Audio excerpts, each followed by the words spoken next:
Hello दोस्तों। आज हम लोग जेआरएफ पर बात करेंगे और आप जानते हैं कि इस बार जेआरएफ का कट ऑफ काफी हाई गया है पॉलिटिकल साइंस में खासकर। और जो भी दोस्त खासकर जिनका 108 110 मार्क्स आ रहा था और जो ईवर कैटेगरी में है और जो मान के चल रहे थे उनका जेआरएफ हो जाएगा, लेकिन नहीं हुआ। और आप सभी जानते हैं कि आपके जो जनरल कैटेगरी है उनका जेआरएफ का जो कट ऑफ है 232 गया है, आपके ओबीसी और ईडब्ल्यूएस का 224 226 के आसपास गया है। तो कट ऑफ काफी अनएक्सपेक्टेड रहा है इस बार। और इस कट ऑफ के कारण बच्चे खासकर जो काफी मेहनत किए थे और जिनका जेआरएफ नहीं हुआ काफी डिसअपॉइंटेड थे।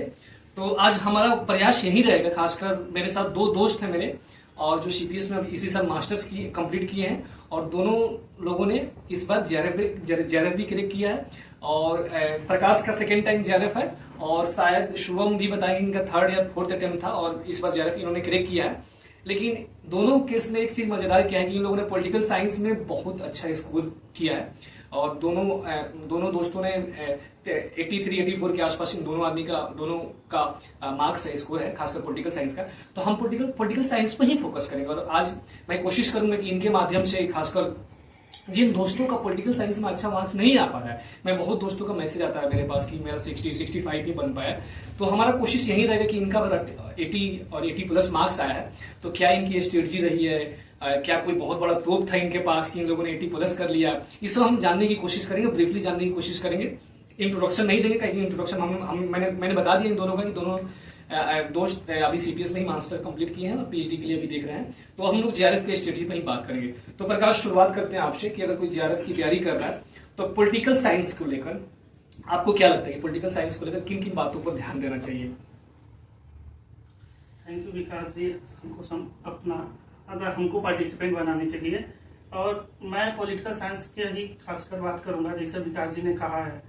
तो पॉलिटिकल साइंस का जिसे पेपर, अगर कोई जो भी पॉलिटिकल साइंस का प्रिपरेशन करने जा रहा है वो कम से कम 5 साल का paper, back year previous year question paper देख ले। उसको सिर्फ वो 500 क्वेश्चन न समझे, उसको 2000 क्वेश्चन समझे, और उसको जो ऑप्शन दिए रहते हैं आप उससे भी काफी चीजों को ढूंढ कर आप निकाल सकते हैं जो आपको आगे के लिए हेल्प करेगा। और क्वेश्चन पेपर देखने से आपको ये लग जाएगा काफी आइडिया कि जब भी आप कोई कोर बुक उठाएंगे, जिसे हम लोग ओपी गाबा का बुक पढ़े हैं और एंड्रयू हेवुड वगैरह का, तो आपको क्वेश्चन से पहले से देखे रहेंगे। तो आपको जब थ्योरी थॉट पढ़ेंगे तो आपको वहां क्लिक करेगा ये चीज कि हाँ, इस सेक्शन से क्वेश्चन आ रहे हैं हमेशा, तो आप उस पर ज्यादा फोकस कर पाएंगे। इससे ये होता है कि आपको फालतू की चीजें आप अवॉइड कर देते हैं अपने प्रिपरेशन के ड्यूरिंग। तो पहला पॉइंट ये रहा मेरा। तो मेरे हिसाब से काफी इंटरेस्टिंग पॉइंट आपने बताया प्रकाश, कि सबसे पहले कि अगर आप प्रिपरेशन स्टार्ट कर रहे हैं तो सबसे पहले प्रकाश का जो पॉइंट है, जिससे मैं एग्री भी करता हूं, कि 5 साल के पेपर का पहले एनालिसिस कीजिए आप कि किस टाइप का क्वेश्चन आ रहा है। 5 साल के क्वेश्चन का मतलब वो 500 नहीं, बल्कि वो आपका 2000 इनके हिसाब से, क्योंकि जो उसमें ऑप्शन भी दिए रहते हैं उससे ही पता चलता है कि ऑप्शन किस टाइप का आ रहा है और उसको कैसे एलिमिनेट करना है। तो इनका कहना है कि सबसे पहले एनालिसिस कीजिए 5 साल के पेपर का, कि पेपर का पैटर्न क्या है, क्वेश्चन कहां से आ रहे हैं, क्वेश्चन का लेवल क्या है। और जब देख लीजिएगा उसके बाद आप जो भी स्टैंडर्ड बुक उठा रहे हैं तो वहां पढ़िएगा तो आपको एक सेंस भी बनेगा कहां से किस सेक्शन को कैसे कवर करना है। जैसे इन्होंने सजेस्ट भी किया एंड्रयू हेवुड का जो पॉलिटिकल थ्योरी या ग्लोबल जस्टिस के लिए काफी फेमस है, उसी तरह ओपी गाबा के political theory, western political thought के बुक आते हैं, तो वहां पर आपको काफी हेल्पफुल होगा। अब हम शुभम से जानते हैं कि शुभम का क्या स्पेसिफिक स्ट्रेटजी रहा जेआरएफ के लिए, कि इस बार इन्होंने 84 मार्क्स पॉलिटिकल साइंस में लाए हैं। तो शुभम, आप थोड़ा सा बताइए। जी बहुत बहुत शुक्रिया विकास जी। तो मेरा स्पेसिफिक कोई स्ट्रेटजी ऐसा कंसिस्टेंट नहीं था, क्योंकि इससे पहले मैं 2 अटेम्प्ट और दिए थे, पर उनको सीरियसली कभी अटेम्प्ट मैंने दिया नहीं। इवन एग्जाम के टाइम पर भी मैं सो जाता था। तो इस बार ये था सोच कि मतलब देना है एग्जाम और वेरी कंसिस्टेंटली 3 घंटे का जो टाइम है उसको यूटिलाइज करना है। और रही बात स्ट्रेटजी के लिए, तो मेरा ग्रेजुएशन में मेरा बैकग्राउंड इंजीनियरिंग का है, और जिसकी वजह से थोड़ा सा दिक्कत था। बट जैसे जैसे सीयूटी पीजी के लिए पढ़ाई करी तो सुब्रा रंजन के नोट्स से पढ़ा, और उसके बाद वही नोट्स को फिर से रिवाइज किया, और बाकी पॉलिटिकल साइंस हेल्प जो प्रीवियस क्वेश्चन कराता है उसके वीडियोस 80 के आसपास हैं, तो वो सारे लगभग सारे ही देखें, उनको रिपीट करके देखा है ऑलमोस्ट। और उन वीडियो के साथ साथ उनके जो भी इम्पोर्टेंट लगा प्रीवियस ईयर के हिसाब से उनको नोट्स बनाए, उनको रिवाइज किया। ऑलमोस्ट यही रहा है कि हम बात करते हैं खासकर देखते हैं कि जो जेआरएफ की तैयारी करते हैं प्रकाश की रिसोर्सेज को लेकर काफी कंफ्यूजन होता है।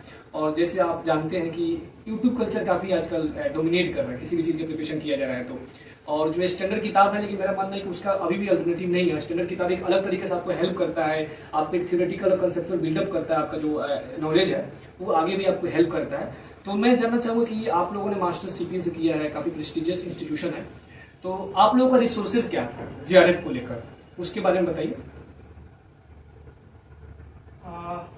रिसोर्सेज की बात किया जाए तो मेरा मतलब पॉलिटिकल साइंस बैकग्राउंड रहा है, तो मैं तो ग्रेजुएशन के दौरान भी काफी मैंने स्टडी किया।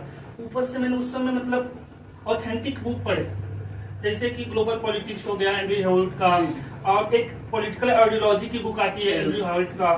तो इससे काफी मतलब बेसिक पूरा क्लियर होता है। और जैसे वेस्टर्न पॉलिटिकल फिलोसफी के लिए शेफाली झा है, सीपीएस की प्रोफेसर है, काफी अच्छी बुक है, आप उसको मतलब पढ़ सकते हैं। और इंडियन पॉलिटिक्स के लिए लक्ष्मीकांत सफिशिएंट है, इससे ज्यादा आपको पढ़ने की जरूरत नहीं है। और थ्योरी की बात हुआ तो आप अशोक आचार्य और राजू भार्गव की पॉलिटिकल थ्योरी की बुक आप पढ़ सकते हैं। इससे क्या होता है कि एक बेसिक अंडरस्टैंडिंग आपकी हो जाती है। तो आप, क्योंकि सिर्फ आप यूट्यूब वीडियो से सारी चीजें कवर नहीं कर सकते, इसलिए आपको एक बार बुक तो पढ़नी चाहिए। अगर आपके पास समय, अगर आप 5-6 महीने प्रिपरेशन कर, क्योंकि ये एक जर्नी है, कम से कम 5-6 महीने आपको देना पड़ेगा। ये नहीं कि लास्ट के आप मतलब 1-8 महीना में उठाए पढ़ लिए तो फिर नहीं हो पाएगा।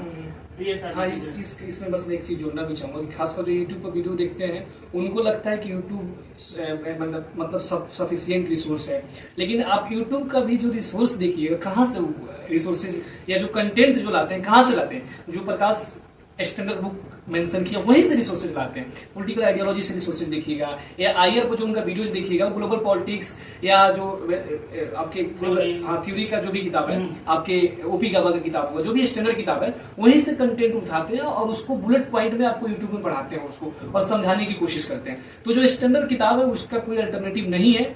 और जो प्रकाश कहना चाह रहे हैं कि उस किताब को आप पढ़िए पहले। यूट्यूब एक अलग सेंस में हो सकता है कि रिवीजन ग्रुप में आपको काफी हेल्पफुल हो, या जहां आप समझ नहीं पा रहे हैं, अगर मान लीजिए हिंदी मीडियम के स्टूडेंट हैं आप, तो आपको जाकर यूट्यूब उस वीडियो को देख सकते हैं कि आप।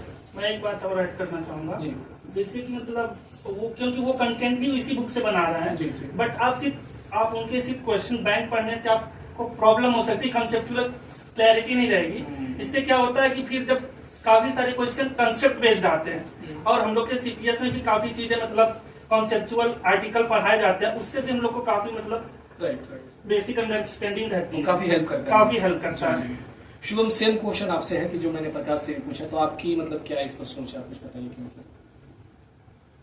मेरे केस में रिसोर्सेज को लेकर जब से आफ्टर ग्रेजुएशन मैंने पॉलिटिकल साइंस को फाइनली फुल टाइम परस्यू करने का सोचा, तब से पहले तो मैं बेसिक आइडिया लेने के लिए सुब्रा रंजन मैम के नोट्स को पढ़ा और मल्टीपल टाइम कई बार पढ़ा, क्योंकि सीईटी एक चीज मैं बस इसमें क्लियर करना चाहता हूँ कि पॉलिटिकल साइंस का जो ऑप्शनल उनका कोर्स था उसी का नोट्स आपने पॉलिटिकल साइंस का ऑप्शनल कोर्स था, तो उस कोर्स को मल्टीपल टाइम्स पढ़ा, क्योंकि वो कोर्स का सिलेबस और सीईटी पीजी के सिलेबस जो मास्टर्स में एडमिशन के लिए होता है, तो ऑलमोस्ट लगभग सारे कई टॉपिक कवर करता है।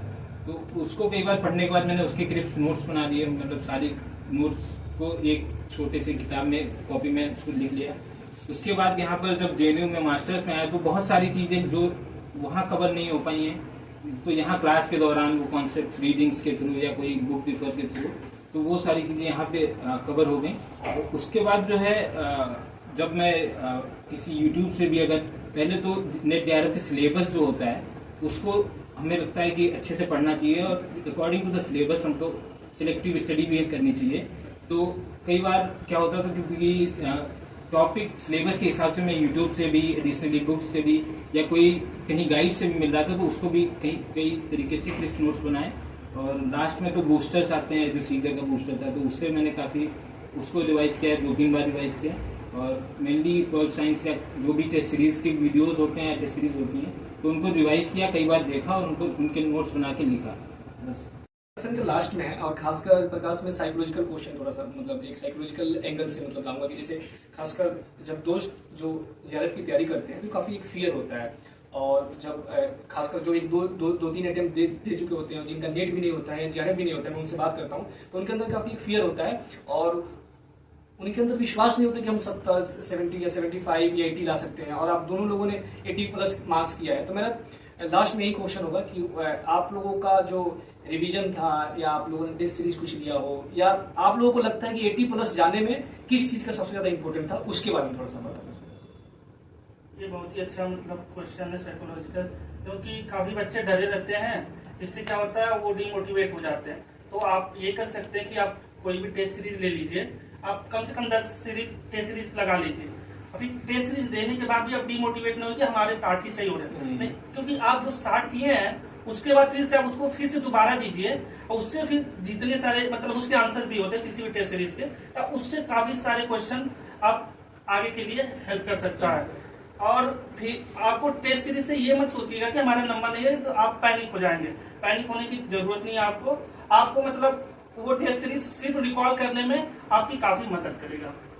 तो एक जो सबसे इम्पोर्टेंट पॉइंट है कि लास्ट का जो पीरियड होता है उसमें रिवीजन आप कीजिए जितना हो सके एग्जाम का। जैसे मान लीजिए दिसंबर में एग्जाम होने वाला है, तो जो लास्ट का जो 1 वीक या 2 वीक होगा जो एग्जाम से पहले, उसमें रिवीजन खूब कीजिए, टेस्ट सीरीज कर लीजिए। और टेस्ट सीरीज में जो प्रकाश का सजेशन जो काफी इंपॉर्टेंट सजेशन है कि जनरली हम लोग टेस्ट सीरीज करते हैं या प्रीवियस ईयर पेपर क्वेश्चन करते हैं, तो उसमें हमारा मार्क्स आता है, उसके आधार पर हम अपने आप को खुद जज करने लगते हैं। लेकिन इनका पॉइंट है कोई जरूरी नहीं है कि उसमें कम मार्क्स आ रहा है उसको ज्यादा आप लोग सीरियसली मत लीजिए, उसको बस एज ए प्रैक्टिस लीजिए। और हो सकता है कि आपका यहाँ टेस्ट सीरीज में 60 मार्क्स आ रहा है, वहाँ 75-80 आपका मार्क्स आ सकता है, तो उसके बेसिस पर आपको जज नहीं करना है। आपको बस उसको एक लर्निंग के रूप में कि हाँ पेपर कैसा आ रहा है, पैटर्न कैसा है, उसको जानने के लिए, और एक कॉन्फिडेंस के रूप में कि हाँ पेपर किया जा सकता है, कहाँ गलती हो रहा है उसको एनालाइज करने के लिए, उस रूप में आप देखिए। शुभम, सेम क्वेश्चन आपका कि लास्ट का जो पीरियड है या एक फियर होता है उसको कैसे टैकल किया जाए, और लास्ट का जो एग्जाम का फेज होता है उसमें रिवीजन या टेस्ट सीरीज इसका क्या रोल होता है?